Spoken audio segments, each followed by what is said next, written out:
Namaskar.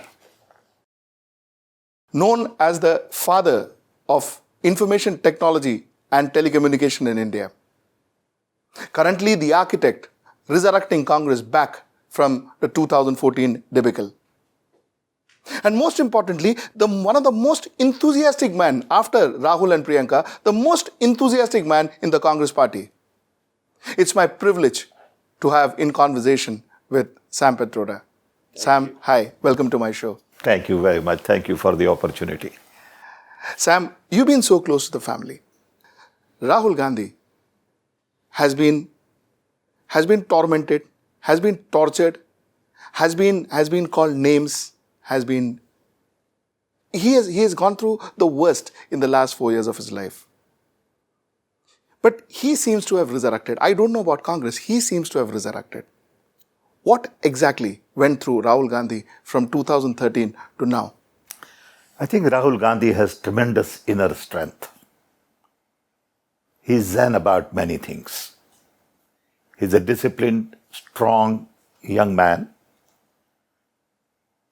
who has been used to tragedies in life, unfortunately. He knows how to deal with it. He reads a lot. He doesn't take things personally. He's a good human being with sound character.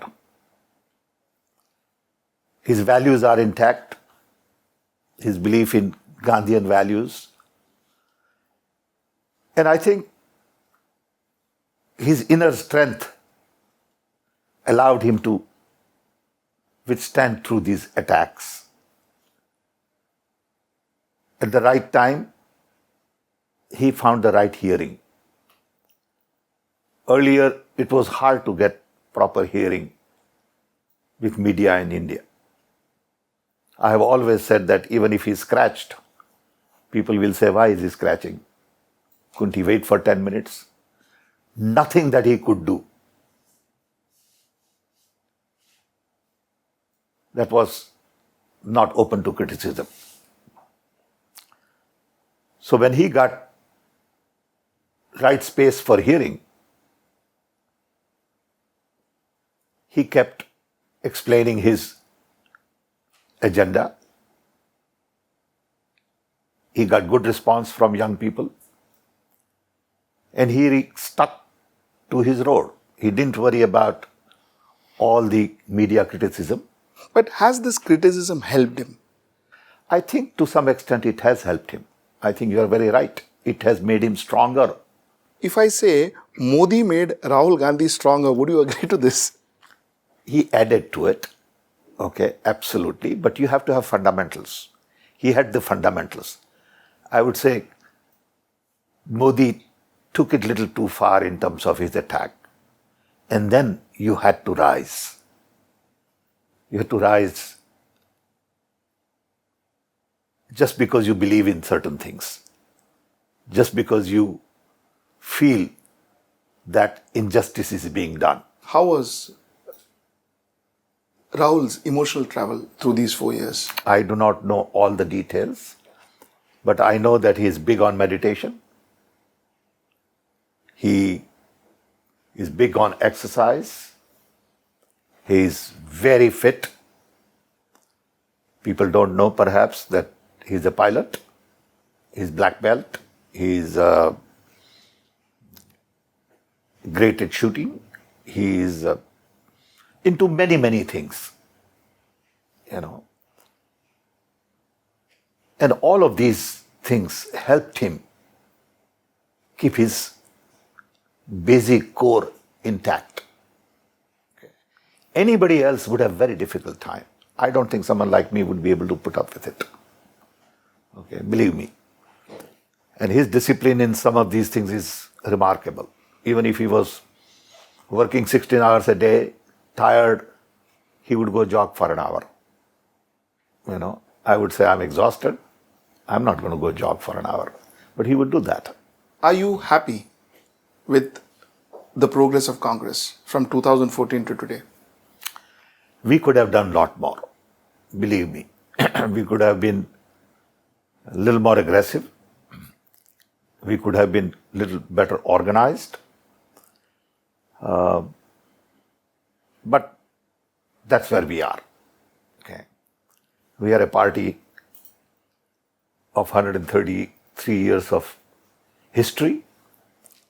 We believe in a lot of democratic decision making, contrary to what people think. There's a lot of consultation that goes on before final decisions are made, whether it is on publicity, for example, during election time, or on media, or on strategy. And it is such a large party with so many different leaders from different states that decision making is a little slow. Your manifesto was very successful. In fact, people have taken it well. A couple of questions regarding your manifesto. Question 1. Is Congress going soft on terrorism? I don't think so. Gandhi family has seen two big tragedies very closely. Mrs. Indira Gandhi died in the laps of Sonia Gandhi. Thereafter, in a short period of time, Rajiv Gandhi died from a terror attack. So that family knows very closely what terrorism is. Everybody talks about it. To them, it's a very personal experience. They know how to deal with it. Okay. Plus, Gandhian values with focus on non-violence and all gives a different meaning to how you respond. I think Gandhi family has a lot more experience and inner strength to deal with it. Sir, how would you look at your manifesto from a technical perspective? What I mean is, you are a planner yourself. Do you think NYAY is actually implementable? Absolutely. So first let's talk about the manifesto. It was Rahul Gandhi's idea during Gujarat state elections that we should really prepare manifesto from listening to the people. So we started this exercise first in Gujarat. We went all over the state, talked to a large number of people. Then we repeated same model to some extent in other states. And finally, for the National Manifesto, we set up a manifesto committee, went to 120 locations, urban, rural, suburban, to talk to people, had consultations with 60 different domain experts. We talked to agricultural scientists, businessmen, bankers, women's organizations, youth organizations, technologists. Then we also had interactions with foreign NRIs in Dubai for 2 full days. By listening to people, we got lots of ideas. And then we spent a lot of time in categorizing all of these. We have some total 52 basic tasks that we have outlined there. Very concrete, doable. And coming back to NYAY. NYAY is the core of our idea. A NYAY scheme which is designed to give 72,000 rupees to 20 million families below poverty line, is essentially to take care of poorest of the poor who deserve support at this stage in India's development, where we are growing well, we have a lot of opportunities that we see in the future, our tax base would increase, jobs would be improved, And I feel it is our moral responsibility. But sir, burden of NYAY will fall on the middle class, the Indian middle class. See, same thing was said during Manarega. Everyone thought Manarega was a handout and it's not desirable. A lot of resistance in the beginning. Any big scheme like this would have huge amount of resistance because people look at it from different angles. Narega got done. It was the biggest program in the history, bigger than anybody has done this anywhere in the world. Got implemented. We found money from the system. I think for the size of economy we have today, it is not a lot of money. It is basically $50 billion a year. And it's not going to happen in the very first year.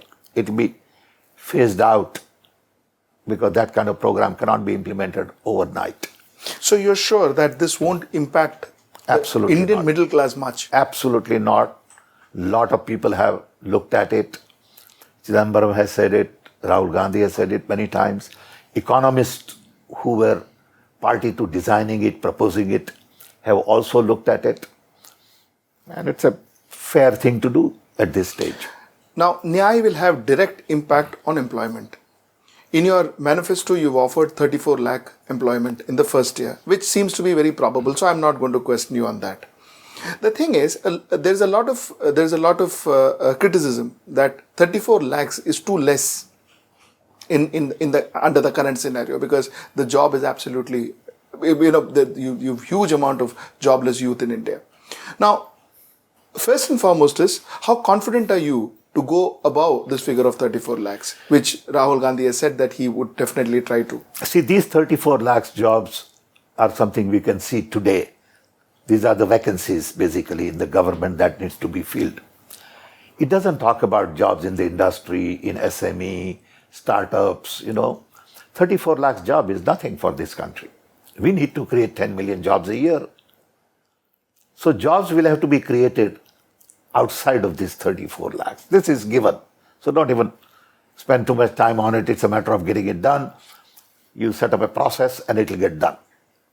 The real challenge is, how do we create new jobs? How do we create new jobs in agriculture, education, digital health, technology, create startups, infrastructure, energy, telecom, IT?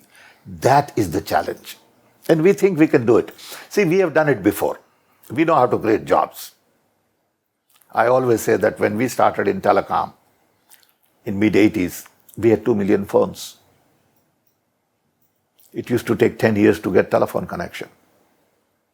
Today we have 1.2 billion phones. At the same time, we create $150 billion worth of software export every year, year after year.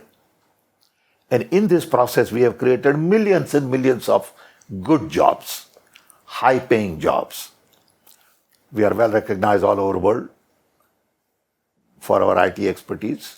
We need to do similar things in many other areas. So, Sam, what you're saying is giving impetus to industry, especially sunrise industry, is where you're seeking the opportunity to get jobs?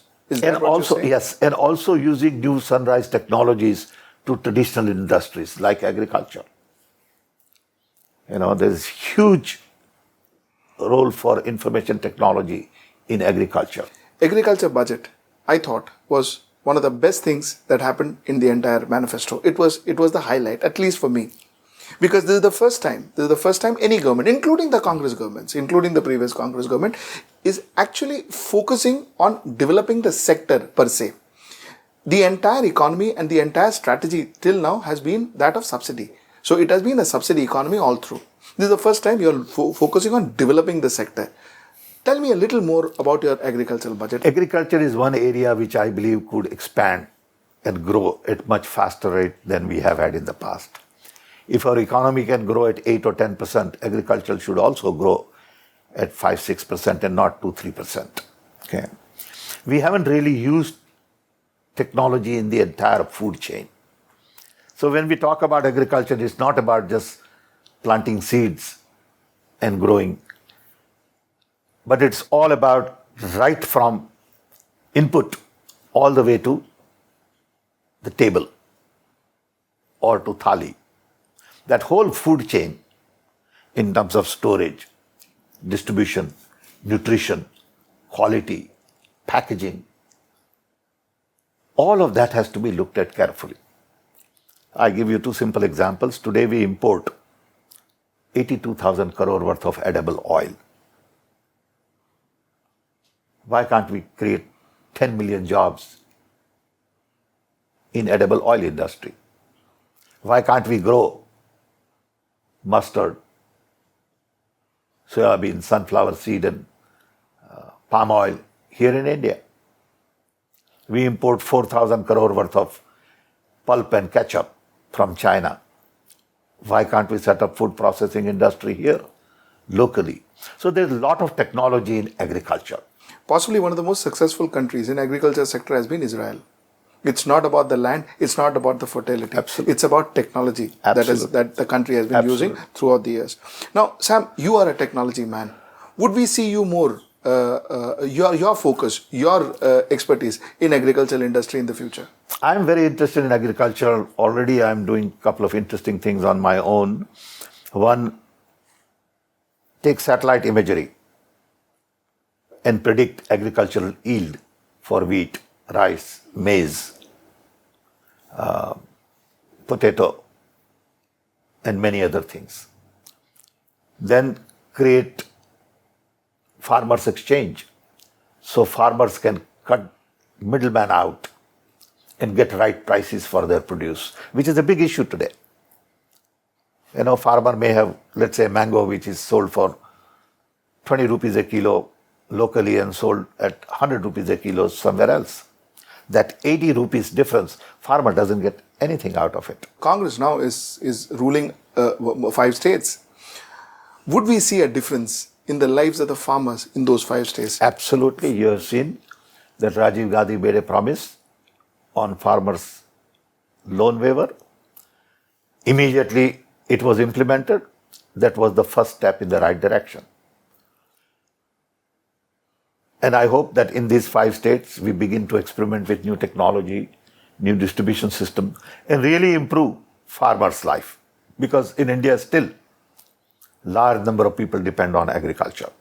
And I think more people should come into agriculture because that we are still an agrarian society. We are still an agrarian We could economy be the food basket of the world. for the world.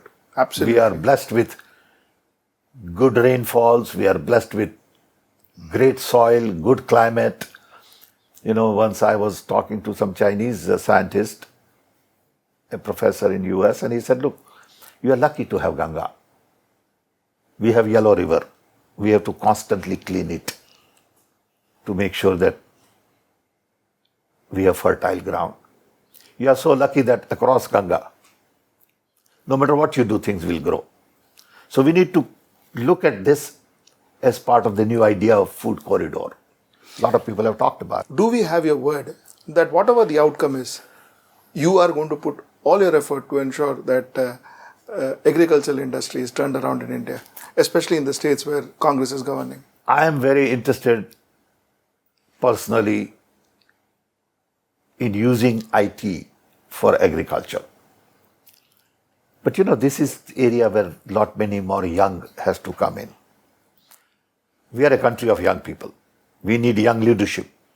And that's where I think Rahul Gandhi is very critical. We need younger generation to take over. In technology as well. Yeah. This is the technology of the young. And for some reason, we have not been able to interest a lot of our young in agricultural technology. Are you happy the way digital technology has actually grown in India? Because it's now seems to be doing a lot of wrong than right. Are you happy what you've created? No, I think one, I'm happy that we are a nation of a connected billion, which we had not dreamed of. We had no idea that India would have 1.2 billion phones by 2020. We had no idea about internet. So I'm happy that we are well connected. Then comes the next question. Are we really using this connectivity effectively? There I'm a little bit disappointed that social media is used more to promote lies, more to misguide people. A lot of it is for cartoons and jokes and entertainment and games, as opposed to really for development. Social media can be used for education, can be used for digital health, can be used for knowledge transfer.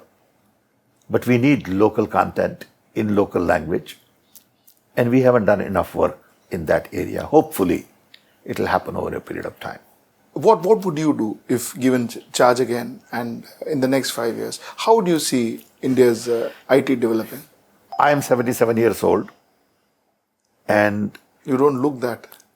well, I was born in 1942, so I don't have to do much, but I'm active, I'm busy, I like to be busy, and I will help a lot of young people. Yeah. I like to invent.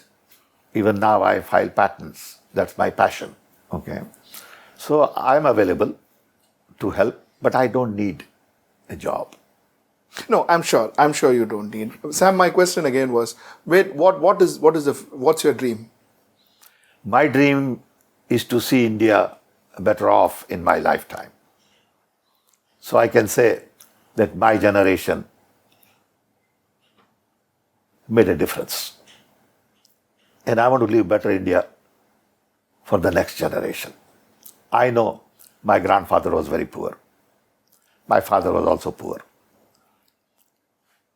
They gave me a world which was simple, poor, but with character. Clean. I sometimes worry that I am leaving world for my children which is complex, to some extent corrupt, environmentally not well off. Look at number of cities in India with pollution. If you look at 10 top cities in the world for pollution, India has 7 or 8 of those. So I would like our next generation to have better environment, world with little more simplicity, and I'd be happy to see India develop the way it has developed in the last 70 years and some more. Sam, I'll close this interview with a very cliched question. And my question, Sam, is why should anybody vote for Congress? Very simple question. Congress is all about very few fundamental values that India was built on. Congress fought for independence from British to make sure that we are a democratic country, we have freedom, equality, inclusion, strong constitution, good institutions to support that constitutions, and strong belief in Gandhian values, truth, trust, love, sacrifice, inclusion. If you believe in these values, you should vote Congress. If you want democracy to be hijacked, if you want a bunch of liars to rule, if you want false promises, then Congress is not the party for you. Today, leadership is all about media management. I always said, did Mahatma Gandhi ever hire a PR agency? Did he worry about how to package his message? Because his message was very clear. His message was his life. So you have to hire PR agency and spend thousands and thousands of crores of rupees when your fundamentals are screwed up.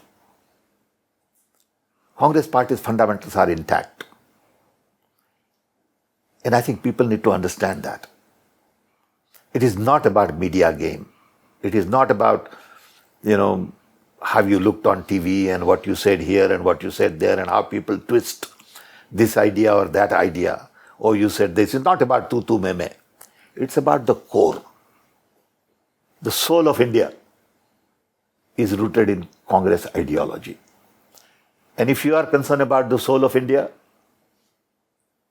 if you want India to be intact, with love, affection, working together with all the diversity we have, then I think you need to vote Congress. If you want India to be divided, hatred to be promoted, lies to be promoted, false promises, divert your attention from the core idea of development to something else, then Congress is not your party. Thank you so much, Sam. Thank you so much for being honest. Thank you for that. Thank you very much. Thank you for taking time out. HW News Network today is a year and a half old. Thanks to your support, thanks to your love, we've grown. We require your support a little more. What we request you to do is to download our free app. Our app is in Hindi, English and Marathi. We promise to update you with the latest news, views, analysis, interview. We also have a live TV going in that. If you download our app, we will get advertisers. And if we get advertisers, we'll get revenue. We get revenue, we can serve you better. So once again, please do support us. Please download our app. Namaskar.